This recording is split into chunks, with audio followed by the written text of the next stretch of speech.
नमस्कार, आपण पाहत आहात विश्वात्मक लोकस्वामी वार्ता न्यूज।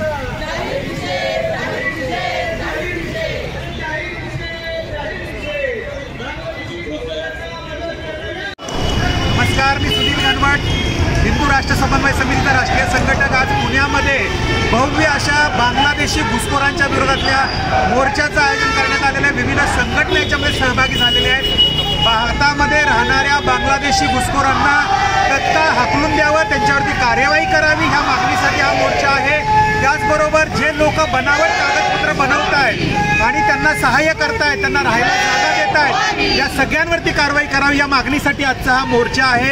पुणे शहरातल्या विविध हिंदुत्ववादी संघटना याच्यामध्ये सहभागी झालेल्या आहेत। बांगलादेशी हटाव देश बचाव अशा घोषणा या ठिकाणी देत आहेत। आज आमच्या देशामध्ये ह्या बांगलादेशी घुसखोरांना अवैधरित्या वास्तव्य करण्यासाठी जागा कोण उपलब्ध करून देतं, बनावट कागदपत्र कोण देतं, या सगळ्यांची चौकशी झाली पाहिजे, त्यांच्यावर देखील देशद्रोहाची कारवाई झाली पाहिजे, अशी मागणी हिंदू राष्ट्र समन्वय समितीच्या माध्यमातून आम्ही करतो।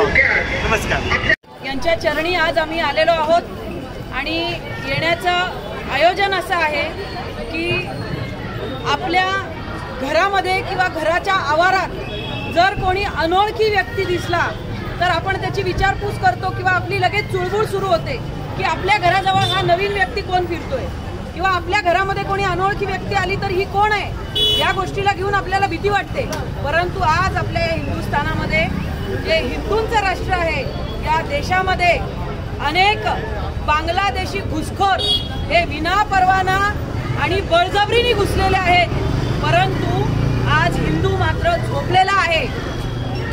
हे बांगलादेशी आपल्या हिंदुस्थानाला पोखरून काढू बघत आहेत, परंतु अजूनही लोकांना त्याची कुठलीही पर्वा दिसत नाहीये किंवा लोकांना त्याची काळजी दिसत नाहीये। हे सातत्याने दिसत आहे आणि भारत मातेच्या या खुशीमध्ये फक्त हिंदूंना आणि हिंदू राष्ट्राला स्थान आहे, या घुसखोरांना अजिबात स्थान नाही। भारत मातेच्या या खुशीमध्ये यांनी घुसखोरी करू नये यासाठीचं आम्ही आज आंदोलन केलेलं आहे आणि हे आंदोलन यापुढे या आंदोलनाची जी तीव्रता आहे ती वाढत जाईल। जर महाराष्ट्र सरकारने या बांगलादेशी घुसखोरांना लवकरात लवकर या ठिकाणी जर शोधून बाहेर हाकललं नाही तर या आंदोलनाची तीव्रता येणाऱ्या काळात वाढत जाईल, असं आम्ही या ठिकाणी आवाहन करतो।